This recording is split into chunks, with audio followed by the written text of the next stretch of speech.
Hola a todos, me llamo Gaetan Kabasha, soy de Ruanda, pero también soy sacerdote de Madrid y enseño filosofía en la Universidad San Dámaso de Madrid. Pero no estoy aquí para hablar ni de espiritualidad ni de lo que enseño en la Universidad de Filosofía, sino que os voy a hablar de mi experiencia vital. Una experiencia que arranca en 1994 y espero al final de esa experiencia, de esta narración, describir un poquito cómo el sufrimiento es una enseñanza, cómo el bien es más fuerte que el mal y cómo una gran convicción puede ser un motor de vida, una energía que impulsa a vivir. Pues mi historia empieza cuando yo tenía 22 años y estaba estudiando en el Seminario Mayor en Ruanda. De repente, después de una guerra de 4 años, estalla un genocidio en Ruanda. El genocidio es algo indescriptible, es como un colapso general, cuando los civiles se matan entre ellos, cuando ves a hordas de personas, de jóvenes enfurecidas o borrachas o drogadas, con garrotes, con machetes, con lanzas, buscando a otros vecinos, amigos, para matarlos, ¿cómo puedes explicar eso? Es muy difícil de escribir. Muy difícil de escribir cómo de repente puedes ver cadáveres en las iglesias, en los hospitales, en las cunetas, en las calles, debajo de los puentes, como si la vida hubiera perdido todo sentido. Pues hacia el final del genocidio no tuve más remedio que salir de Ruanda huyendo. Y me encontré en el Zaire, en los campamentos de refugiados. Cruzamos la frontera siendo millones de personas. Esa historia que voy a narrar a partir de aquí está recogida en mi libro titulado Una mano invisible, en el que voy contando todos los detalles que no puedo contar en esa pequeña historia aquí hablando. Pues llegué al Zaire en los campamentos de refugiados. Imaginaos 1 millón de personas que llegan a una pequeña ciudad donde nadie les espera y no tienen nada. Nada significa absolutamente nada. Ni comida, ni casa, ni manta, ni medicina, ni agua, ni jabón, ni nada para cocinar, ni alimento, es decir, absolutamente nada. Nos hacinamos en los campamentos de refugiados y en muy poco tiempo estalló la diarrea. Era de esperar porque vivíamos con falta de higiene, sin agua y estábamos confinados como tomates en una caja. Pues la diarrea se cebó con miles de personas.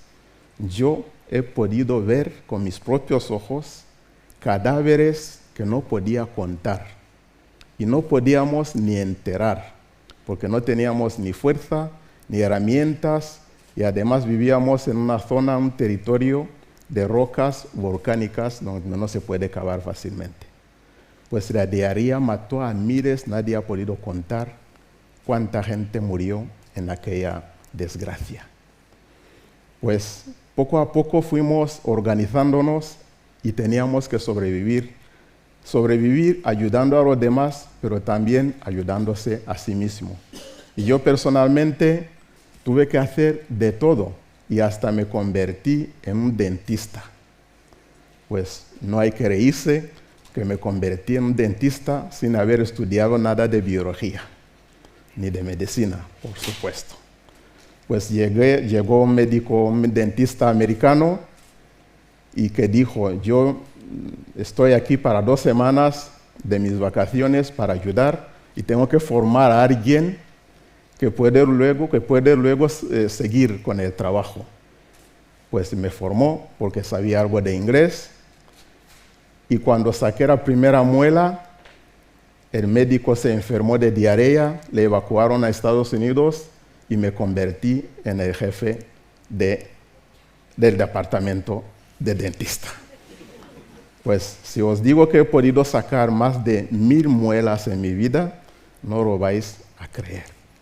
Pero también pude comprobar cómo la gente venía de todas partes en organismos internacionales o aprovechando sus vacaciones para poder echar una mano, ayudar a gente y mejorar aquello. Y poco a poco llegamos a estabilizar la situación. Pero dentro de esos campamentos de refugiados, una voz me decía, pero ¿tú qué pintas aquí? Los campamentos de refugiados no tienen ningún futuro. Y además, aquí huele a peligro. Tienes que salir de aquí.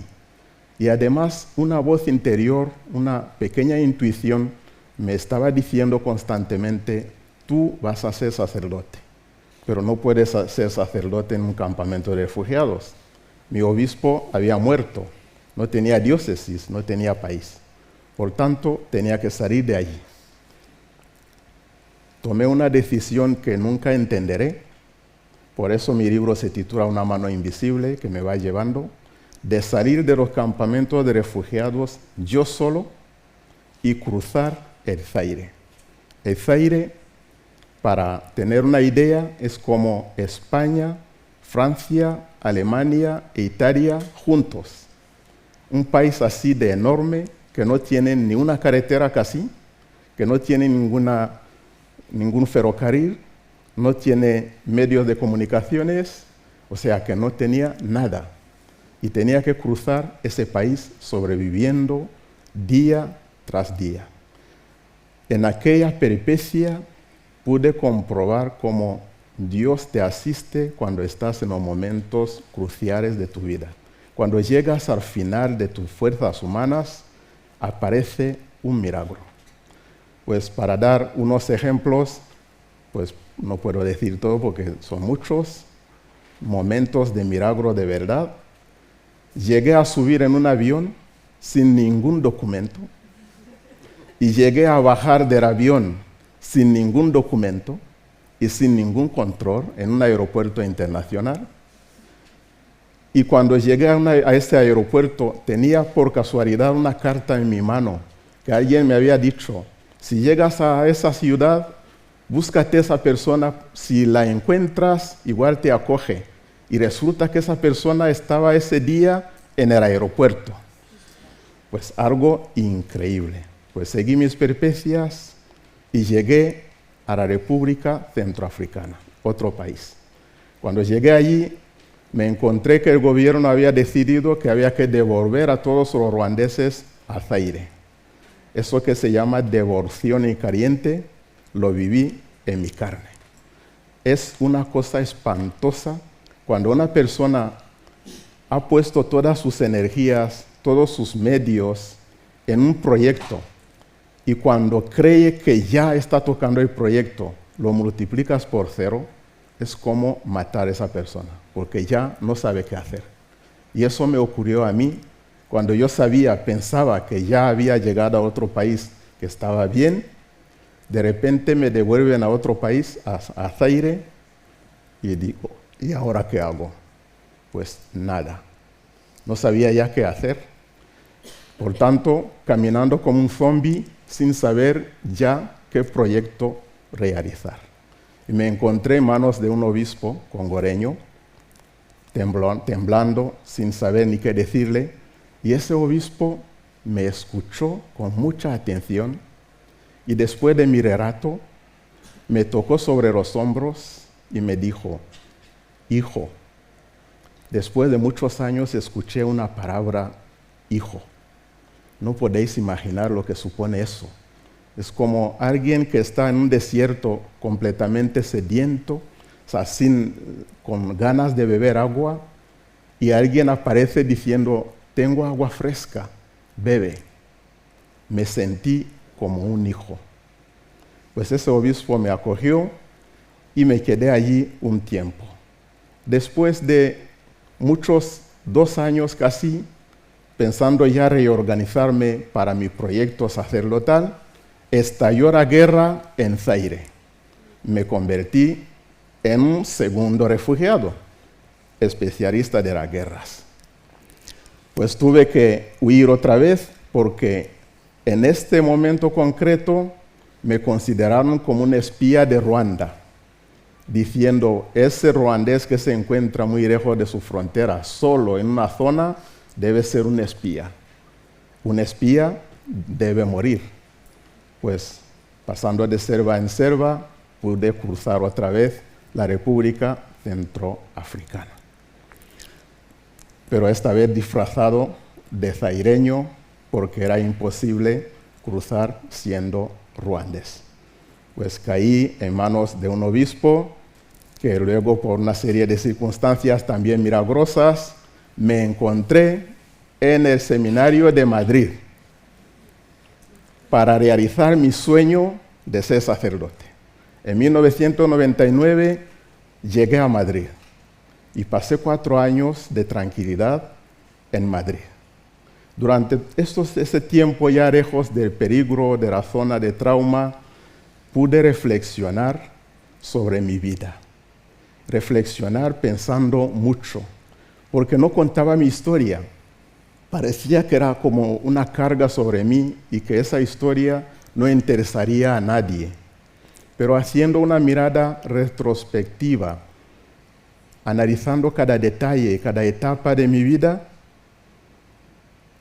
me di cuenta de que mi historia era una cosa muy importante.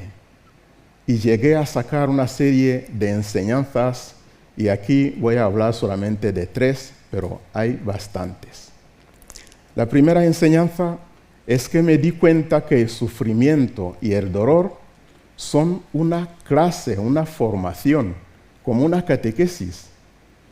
Porque empecé a decir, ahora voy a ser sacerdote, pero ¿cuántos sacerdotes en este mundo han vivido en un campamento de refugiados, han sido refugiados, han vivido sin papeles, han pisado la cárcel, han cruzado países sin documentos, han subido en un avión sin ningún documento, han sido humillados por aquí y por allá, han tenido que siempre vivir en un malentendido constante porque nadie entiende su historia? Pues muy pocos. Y por tanto, mi historia ya no es una carga ni una losa que tengo que llevar sobre mis hombros, sino que es más bien un patrimonio. Pues convertí mi historia, mi desgracia, en una riqueza. Y entendí que tenía que vivir mi sacerdocio de otra manera, no como lo pensaba cuando entré en el seminario, sino de una manera completamente nueva, viendo toda esta historia, y vi una mano de Dios en todas las etapas de mi trayectoria. Esa fue mi primera enseñanza. La segunda enseñanza, llegué a descubrir que el bien es más fuerte que el mal. El bien existe realmente. Yo he visto el mal de frente. He visto la muerte de frente. He visto a los malos de frente. Pero también he visto a mucha gente buena. Lo que pasa es que los malos parecen mejor organizados que los buenos. Pero los buenos existen y están por todas partes. Llegué a ver cómo la gente sale de su país para ir a enfrentarse contra la diarrea en los campamentos de refugiados como humanitarios. Llegué a ver cómo alguien que no tiene nada de comer recoge a un niño huérfano porque su madre acaba de morir y lo coge como hijo suyo sin saber muy bien cómo lo va a alimentar, pero lo coge y lo lleva. Llegué a ver cómo la gente que no te conoce te tiende la mano, te da de comer, te da cobijo, te ayuda a arreglar tu trayectoria, tu viaje. Llegué a ver cómo alguien me tocó sobre los hombros y me llamó hijo. Oye, que el bien realmente existe y es más fuerte que el mal. Es una convicción profunda dentro de mí. Y la tercera enseñanza es cuando tienes una idea fuerte, una convicción interior, un proyecto, se convierte en un motor de vida y te ayuda a sobrevivir. Llegué a leer luego después el libro de Viktor Frankl, El hombre en busca de sentido, donde explica cómo la idea o el descubrimiento que acababa de hacer, una teoría científica, lo ayudó a sobrevivir en un campamento de concentración, porque decía, esto no puede desaparecer, esto tiene que ayudar a la humanidad, por tanto yo tengo que sobrevivir para enseñar eso a las generaciones que van a llegar. Y gracias a esa idea, a ese proyecto, sobrevivió a los campamentos de concentración. Pues en mi caso fue la idea de ser sacerdote.